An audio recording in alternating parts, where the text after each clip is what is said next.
sejahtera. Budi yang teramat mulia Tuanku Raja Muda, pewaris tata Jamalul Lail. Maha Rabbul Jalil, dirgahayu sejahtera. Duli yang teramat mulia Tuanku Raja Muda, pewaris tata Jamalul Lail. Pewaris tata Jamalul Lail.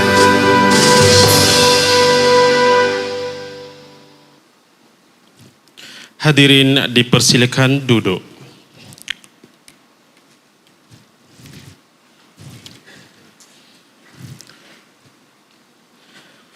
Bismillahirrahmanirrahim.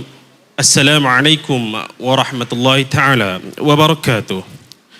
Menghadap Duli yang teramat mulia Tuanku Said Faizuddin Putra, Ibni Tuanku Said Sirajuddin Jamalul Lail, Tuanku Raja Muda Perlis, merangkap Yang di-Pertua Majlis Agama Islam dan Adat Istiadat Melayu Perlis.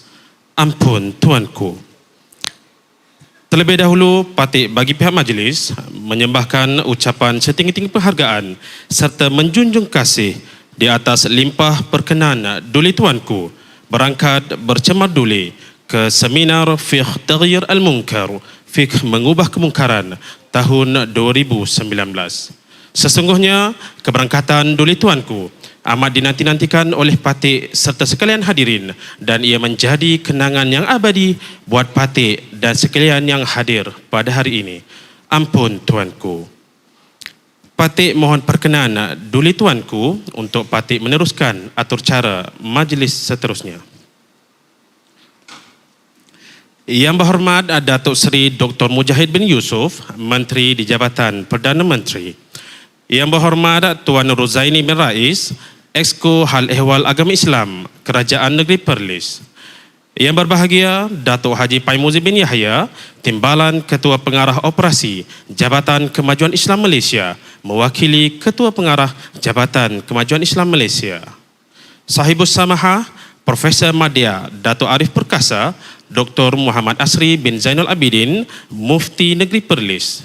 Yang berbahagia Tuan Haji Muhammad Ajib bin Ismail, Pengarah Jabatan Agama Islam Wilayah Persekutuan.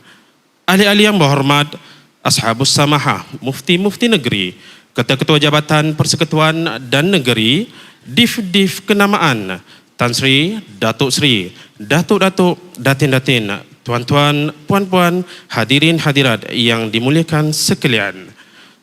Majlis mengalu-alukan kehadiran yang berhormat Tan Sri, Datuk Sri, Datuk-Datuk, Datin-Datin, Tuan-Tuan, Puan-Puan, hadirin yang dihormati sekalian dengan ucapan selamat datang ke seminar Fiqh Taghyir Al-Munkar, Fiqh Mengubah Kemungkaran tahun 2019. Untuk makluman hadirin sekalian, di antara objektif penganjuran seminar pada kali ini ialah yang pertama, memberi pemahaman kepada peserta berkenaan konsep mengubah kemungkaran di dalam Islam bagi mencapai maqasid syariah. Yang kedua, menjawab persoalan bagaimana kepentingan memahami konsep mengubah kemungkaran dalam kehidupan pelbagai agama, bangsa dan etnik. Ketiga, memberi kesedaran kepada peserta tentang bahaya sikap emosi tanpa ilmu dalam mengubah kemungkaran dan bagaimana pendekatan untuk menghindarinya. Yang keempat, merealisasikan semangat dan kesungguhan kerajaan dalam melahirkan modal insan yang berfikiran terbuka, maju, kreatif, inovatif dan berdaya saing berlandaskan acuan Islam yang sebenar. Dan yang kelima, mewujudkan platform percambahan ilmu dan maklumat ke arah menyuburkan Malaysia sebagai pentas wacana ilmiah bagi melahirkan umat Islam berteraskan Islam rahmatan lil alamin. Ampun Tuanku. Yang berhormat seterusnya para hadirin yang dihormati sekalian, majlis diteruskan dengan menjemput Al-Fadhil Ustaz Wan Fakhrul Razi bin Wan Muhammad, mengadap dan mohon perkenan tuanku untuk memperdengarkan bacaan ayat-ayat suci Al-Quran dengan segala hormatnya. Dipersilakan.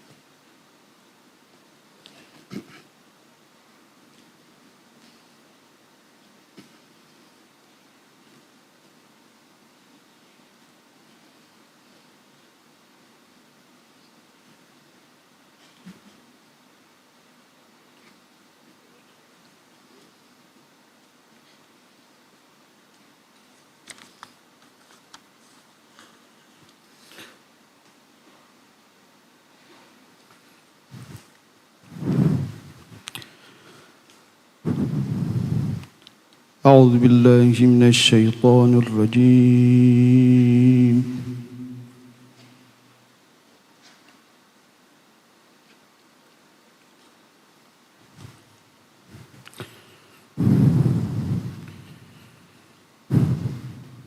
بسم الله الرحمن الرحيم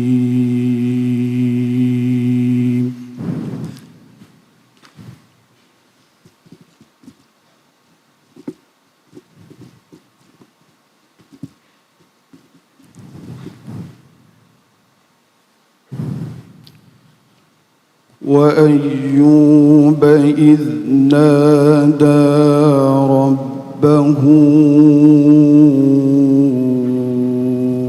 أني مسني الضر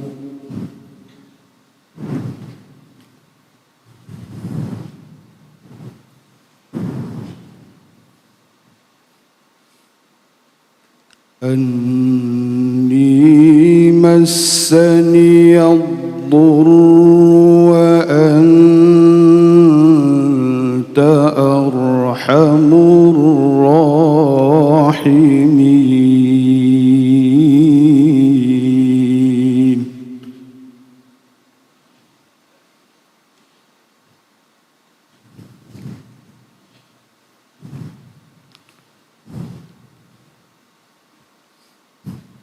فاستجبنا له فكشفنا ما به من ضر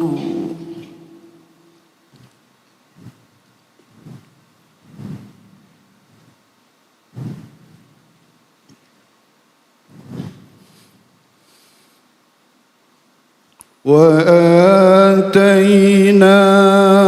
أهله ومثلهم معهم رحمة من عندنا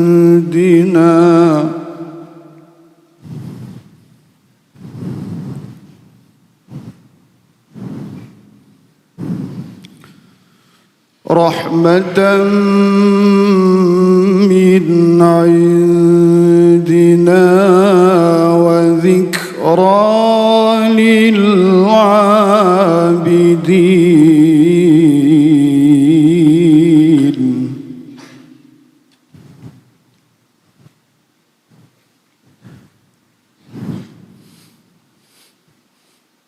وإسماعيل وإدريس وذا الكفل كل من الصابرين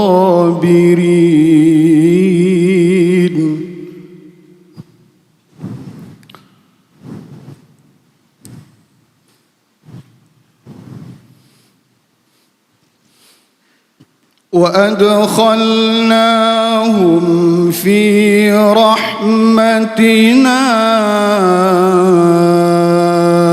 إنهم من الصالحين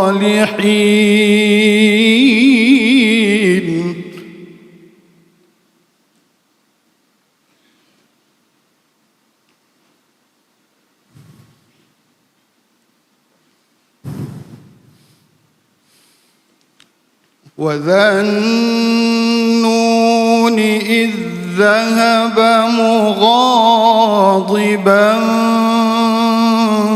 فظن أن لن نقدر عليه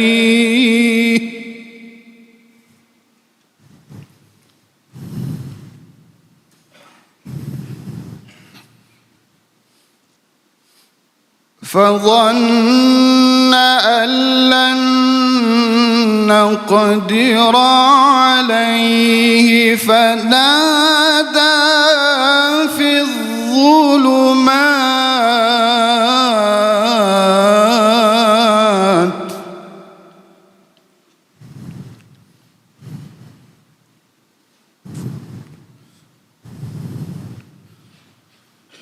فنادى في الظلمات أن لا إله إلا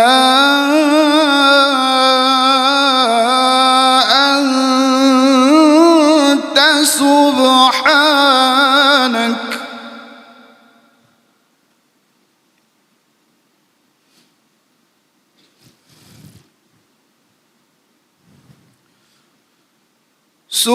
سبحانك إني كنت من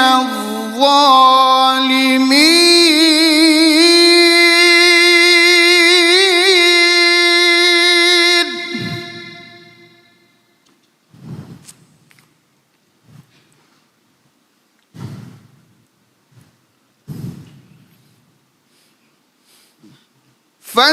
فاستجبنا له ونجيناه من الغم وكذلك ننجي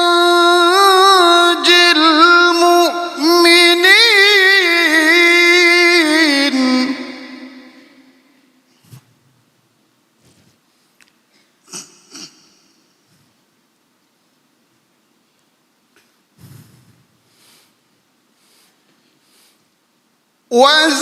وزكريا إذ نادى ربه رب لا تذرني فردا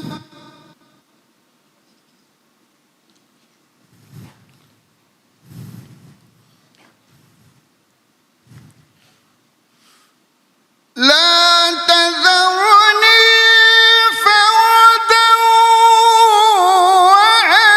وأنت خير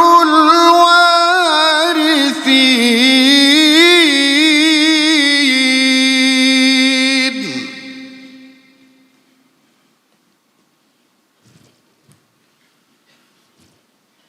فاستجبنا له ووهبنا له يحيى وأصلحنا له زوجه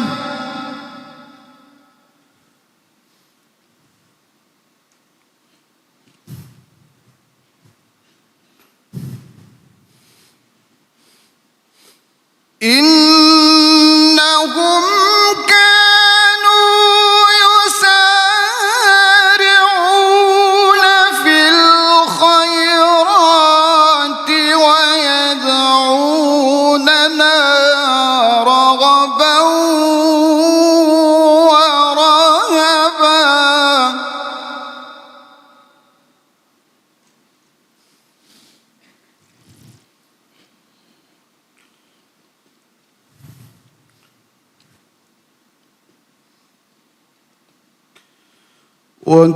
وكانوا لنا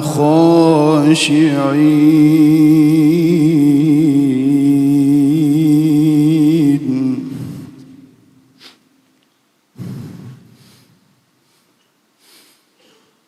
والتي أحصنت فرجها فنفخنا فيها من روحنا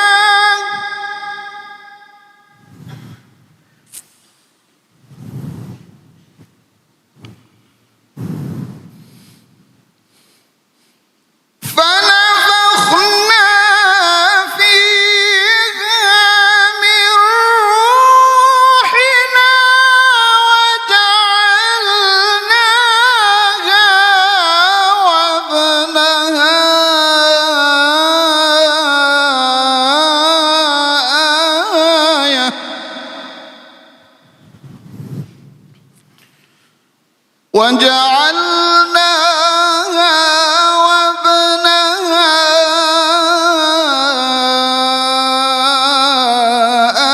آية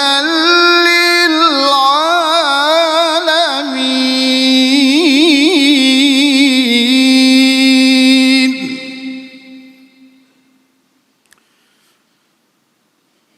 إن هذه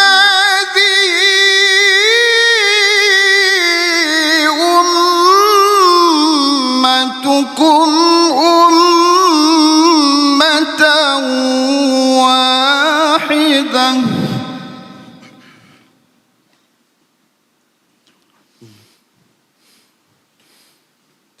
إن هذه أمتكم أمة واحدة وأنا ربكم فاعبدون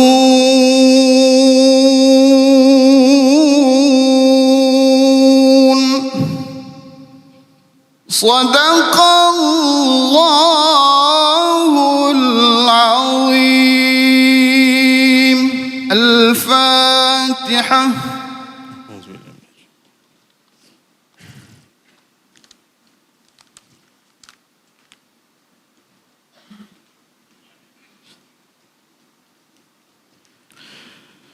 Majlis merakamkan penghargaan dan ucapan terima kasih kepada Al-Fadhil Ustaz Wan Fakhrul Razi di atas bacaan ayat suci Al-Quran sebentar tadi.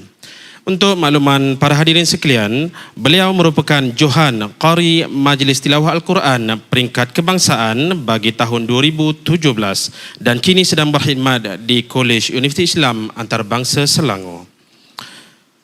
Ampun tuanku. Yang berhormat dan para hadirin yang dihormati sekalian, majlis pada kali ini diteruskan dengan persembahan ucapan yang berhormat Menteri.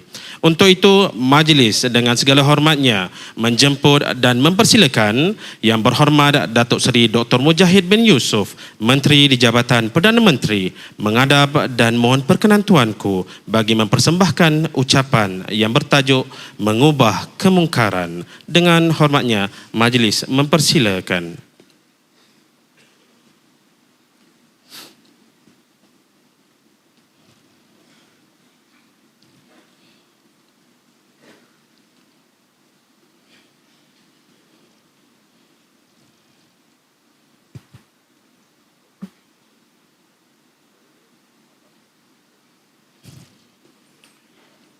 Assalamualaikum warahmatullahi taala wabarakatuh.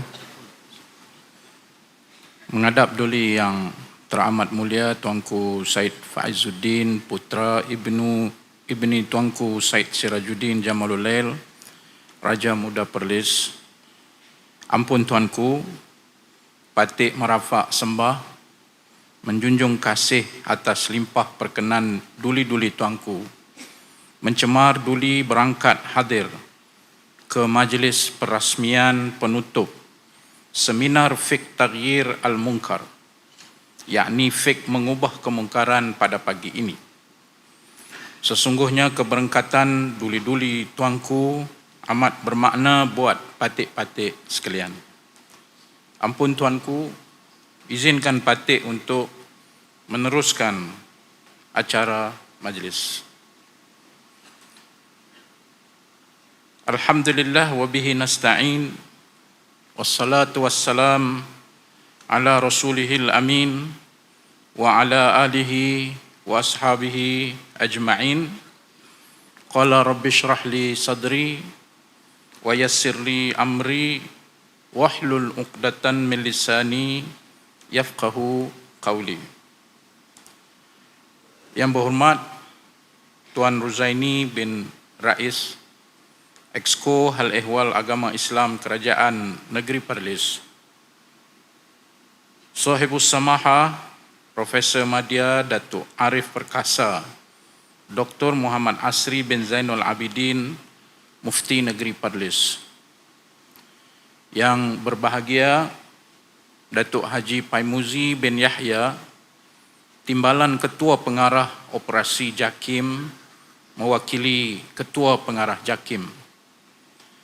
Yang berbahagia Tuan Haji Muhammad Ajib bin Ismail, Pengarah Jabatan Agama Islam Wilayah Persekutuan, Sahibus Samahah Mufti Negeri-Negeri, Ketua-Ketua Jabatan Persekutuan dan Negeri, Datuk-Datuk, Datin-Datin, Tuan-Tuan dan Puan-Puan, hadirin dan hadirat, muslimin dan muslimat yang dimuliakan.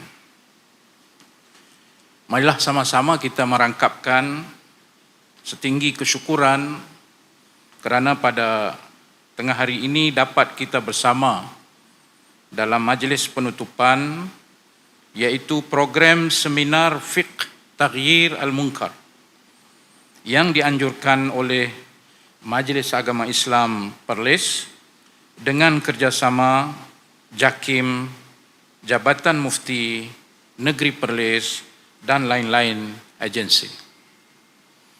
Saya menganggap seminar ini tepat pada masanya dalam keadaan negara kita sedang menuju kepada Malaysia baru, di mana dalam perubahan politik bagi sebuah negara yang sedang pesat membangun ini, banyaklah isu-isu semasa yang secara sedar atau tidak menyinggung konsep dakwah serta keperluan kita untuk menyampaikan risalah dalam realiti yang kita terpaksa lalui dan hadapi pada saat dan ketika ini. Ambil contoh apa yang berlaku dalam media sosial, di mana ia merupakan satu platform yang kalau digunakan dengan baik, jadilah dia satu platform yang menyebarluaskan konsep amar ma'ruf dan nahi mungkar.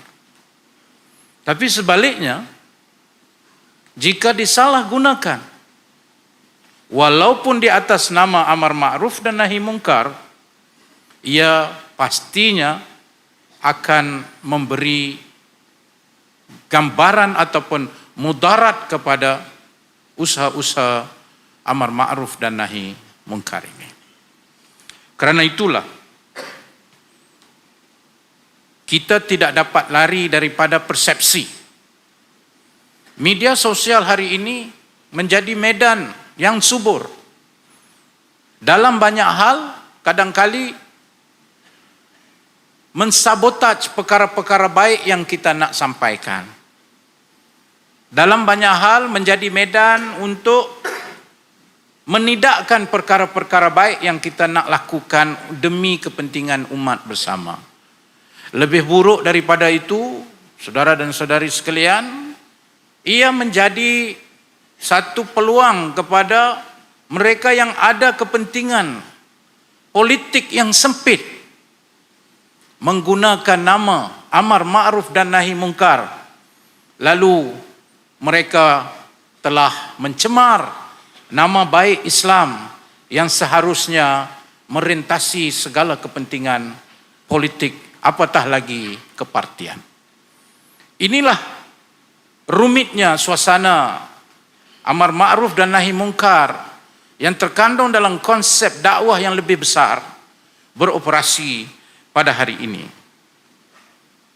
Begitu juga kita dapat lihat hari ini bagaimana istilah seperti amar ma'ruf dan nahi mungkar dijadikan topeng, bukan hendak melaksanakannya dengan lebih berkesan dan lebih efektif, tetapi sebenarnya sebagai satu topeng untuk mereka gunakan bagi mencapai maksud-maksud kepentingan politik sempit atau kepartian yang sempit.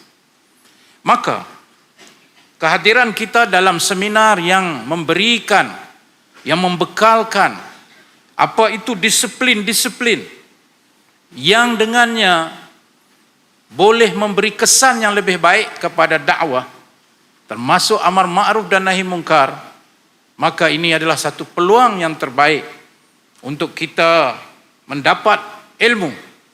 Dan seperti mana yang dibentangkan dalam salah satu kertas kerja, yaitu amar ma'ruf nahi mungkar antara ilmu dan emosi.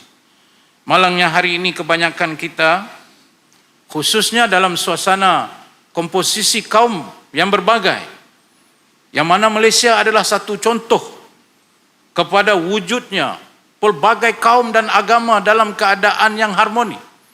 Malangnya setengah pihak tidak memahami realiti ini, bahkan mereka membawa satu bahaya, mengancam kewujudan kepelbagaian kaum yang ada di atas nama amar ma'ruf dan nahi mungkar. Inilah kerumitannya, dan seminar ini memberikan kepada kita gambaran bagaimana kita semua, yang saya yakini sebahagian besarnya terlibat dalam kerja-kerja baik ini, maka hendaklah kita memahami bukan sahaja adab-adab, bukan sahaja kaedah-kaedah yang berpandukan kepada ilmu, berpandukan kepada bagaimana Rasulullah sallallahu alaihi wasallam mengajar kita untuk amar ma'ruf dan nahi mungkar, tapi pada waktu yang sama juga kita terikat dengan realiti masyarakat, kita terikat dengan kemajmukan kita terikat dengan realiti Malaysia yang ada padanya prinsip-prinsip perundangan dan budaya yang kita warisi selama ini. Dengan pemahaman yang betul ini, saya yakin usaha-usaha meningkatkan keberkesanan amar ma'ruf dan nahi mungkar, atau istilah yang dipakai yaitu taghyir al-munkar, yakni mengubah kemungkaran yang ada di hadapan kita, akan menjadi lebih berkesan insya-Allah. Pendekatan yang melihatkan sikap yang keras, pendekatan yang melibatkan sikap bengis, pendekatan yang dilihat sikap menghukum-hukum sewenang-wenangnya, pendekatan yang menunjukkan kita lebih mengetahui, bahkan tanpa disedari kita seolah-olah mengambil tugas Tuhan untuk menyatakan orang ini masuk syurga, orang ini masuk neraka, orang ini munafik, orang ini harbi, orang ini zimmi. Sedangkan kalau kita memahami realiti yang ada di depan kita, kesemua kaedah dan cara itu sebenarnya tidak membawa kebaikan, bahkan memburukkan lagi image Islam. Tuan-tuan dan puan-puan, kalau boleh diperbesarkan makna maqasid syariah, yang semua kita fahami dengan 5 perkara yang merupakan keperluan asas: jaga agama, akal, menjaga keturunan, menjaga nyawa, menjaga harta. Kalau boleh kita tambah maqasid, tujuan utama syariat itu didatangkan juga adalah untuk menjaga image Islam. Menjaga image Islam itu adalah maqasid besar.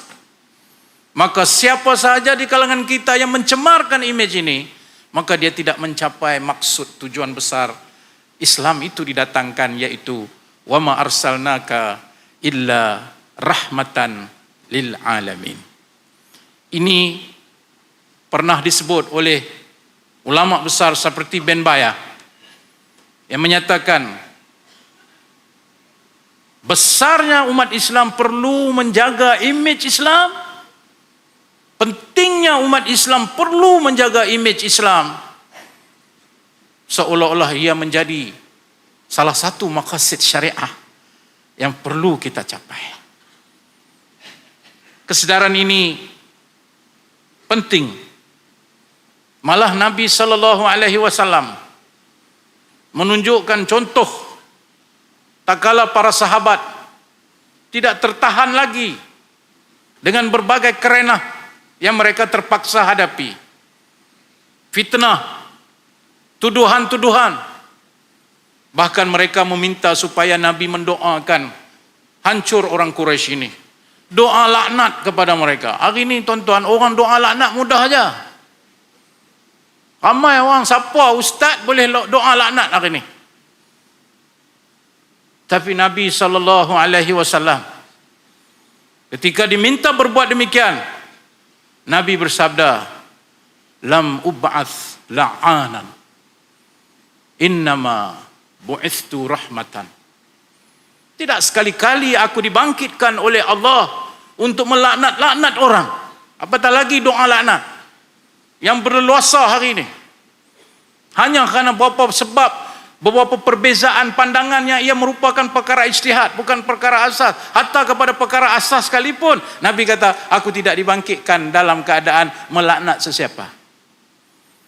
Tapi aku dibangkitkan membawa rahmat kepada manusia. Begitulah kita perlu jaga rahmatan lil alamin ini. Dan kerana itulah dasar kerajaan pakatan, yakni kerajaan Malaysia Baru, dalam pentadbiran Islam, kita menjadikannya sebagai dasar baru kerajaan, yaitu dasar rahmatan lil alamin. Dan alhamdulillah, kita juga telah merentas semua kementerian, bukan saja di JAKIM. Kita merentas semua kementerian yang kita sudah kunjungi. Kementerian Pendidikan kita telah kunjungi, Kementerian Kesihatan kita telah kunjungi, pejabat timbalan Perdana Menteri, dan ada lagi kementerian-kementerian yang berminat. Kita menyatakan rahmatan lil alamin bukan milik JAKIM atau pentadbiran Islam. Rahmatan lil alamin milik semua rakyat Malaysia. Itulah usaha yang kita lakukan. Oleh itu, kami tidak dapat menerima apa alasan daripada mana-mana pihak yang mendakwa berjuang Islam, yang mendakwa mengajar di masjid-masjid untuk menyebarkan Islam, tapi mencemarkan imej rahmatan lil alamin. Kami tegas dalam hal ini sebab Allah Subhanahu wa taala memerintahkan kita dengan ayat yang terang dan jelas, yaitu surah An-Nahl ayat 125, ud'u ila sabili rabbika bil hikmah wal mau'izatil hasanah wajadilhum billati hiya ahsan inna rabbaka huwa a'lamu biman dhalla an sabilih wa huwa a'lamu bil muhtadin.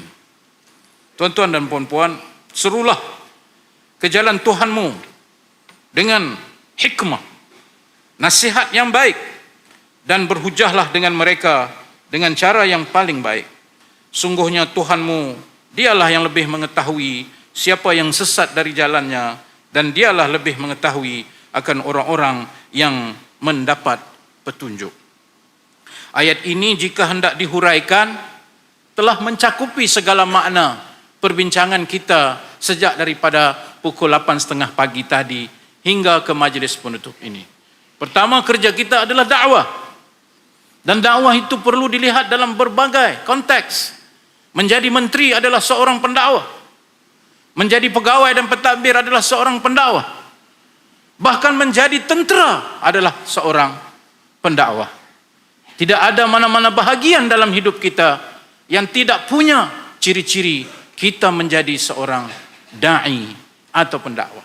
Yang kedua, apa yang kita dakwakan? Kita tidak dakwahkan untuk kepentingan diri kita. Kita tidak dakwahkan untuk kelompok-kelompok tertentu. Tapi yang kita dakwahkan ialah sabili rabbika, jalan Tuhanmu. Tiada jalan yang dilalui dan dilusuri oleh seseorang muslim itu melainkan jalan Tuhannya, itulah yang paling terbaik. Kalau menteri ikut jalan Tuhan, kalau pentadbir ikut jalan Tuhan, kalau kita pegawai ikut jalan Tuhan. Apa ikut jalan Tuhan? Tak boleh rasuah. Ikut jalan Tuhan, tak boleh tipu orang. Ikut jalan Tuhan, tak boleh menzalimi orang. Ikut jalan Tuhan, tak boleh kita menimbulkan kebencian, permusuhan.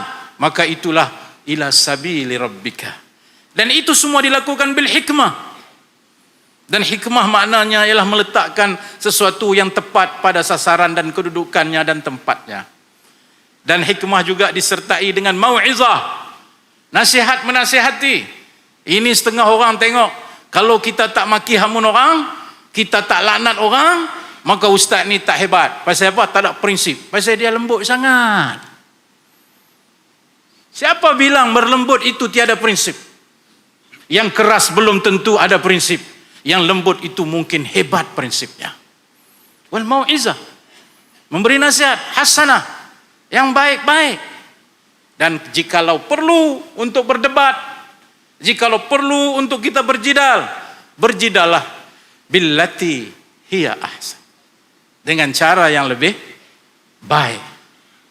Dan yang paling penting dalam ayat ini, merangkumi segala makna usaha kita apa.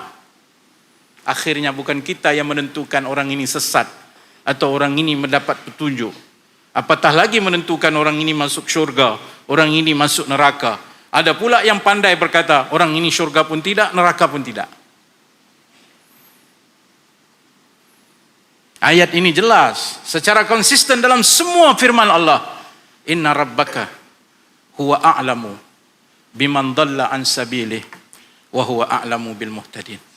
Sungguhnya Tuhanmu yang kau ikut jalannya tadi itu, dengan segala hikmah yang kau lakukan, hanya saja Dia sahaja yang akan tahu orang ini mendapat petunjuk dengan kesesatan, dengan kebaikan hidayah, atau orang ini mendapat kesesatan. Itu semua innaka la tahdi man ahbabta walakinnallaha yahdi may yasha. Hatta engkau, hai Muhammad, tidak boleh memberi hidayah, tidak mungkin memberi hidayah kepada orang yang paling kau sayang sekalipun. Hanya Allah sajalah yang memberi hidayah kepada mereka. Ini kejelasan yang perlu kita ada kepada semua mereka yang terlibat dalam bab amar ma'ruf dan nahi mungkar. Berbagai ayat-ayat Al-Quran yang terkandung di dalamnya, segala pendetailan daripada ayat 126 yang menggambarkan hikmah, rahmah adalah merupakan teras utama kepada kita menjalankan tugas-tugas amar ma'ruf dan nahi mungkar. Dari sudut adab-adabnya, Al-Imam Ibn Qayyim Al-Jauziyah dalam kitabnya Al-I'lam Al-Muwaqqi'in telah meletakkan 4 tahap sebagai kesan pencegahan sesuatu kemungkaran. Bila kita nak buat sesuatu, kita tengok kesan, tuan-tuan. Jangan kira asal benda tu kena buat. Asal benda tu kata Allah suruh, buat. Wahai Allah juga suruh tengok kesan. Allah suruh tengok kalau buat tu apa dia punya, yang disebut oleh para ulama sebagai ma'alatul af'al, iaitu konsekuensi daripada tindakan-tindakan yang kita lakukan, termasuk dalam bab amar ma'ruf dan nahi mungkar. Yaitu kemungkaran pertama, kemungkaran itu akan hilang dan kebaikan akan muncul menggantikannya. Itu kesannya. Kemungkaran akan berkurangan walaupun tak terhapus seluruhnya. Itu kesannya. Kemungkaran akan digantikan dengan kemungkaran lain semisalnya. Kita buat, mai lagi mungkar yang lebih besar. Kemungkaran itu digantikan dengan kemungkaran yang lebih besar atau yang semisalnya macam tadi. Keempat-empat konsekuensi ini, keempat-empat implikasi ini perlu diambil kira hukum-hukumnya, dan inilah namanya ud'u ila sabili rabbika bil hikmah. Dan banyaklah contoh yang diberikan di sini, tak perlu kita mendetailkannya. Saya yakin semua telah dibuat pembentangan dan dalam forum yang terakhir tadi telah memberikan gambaran yang sebenarnya. Hadirin dan hadirat sekalian, Islam adalah agama rahmah. Konsep rahmah ini perlu diterapkan sebaik mungkin dalam aspek urusan bermasyarakat, lebih-lebih lagi dalam usaha dakwah mengubah kemungkaran. Dan saya tidak pernah sekali dalam ucapan saya di mana-mana menyatakan bahawa rahmah itu kerana rahmatan lil alamin, maka kita biarkan kemungkaran sebab rahmatan lil alamin. Tidak pernah secara langsung atau tidak saya menggambarkan maksud rahmah sedemikian rupa. Rahmah punya disiplinnya, rahmah punya nilainya, rahmah mestilah mengikuti landasan syariat, rahmah mestilah mengikuti jalan yang ditunjukkan oleh Nabi kita Muhammad sallallahu alaihi wasallam.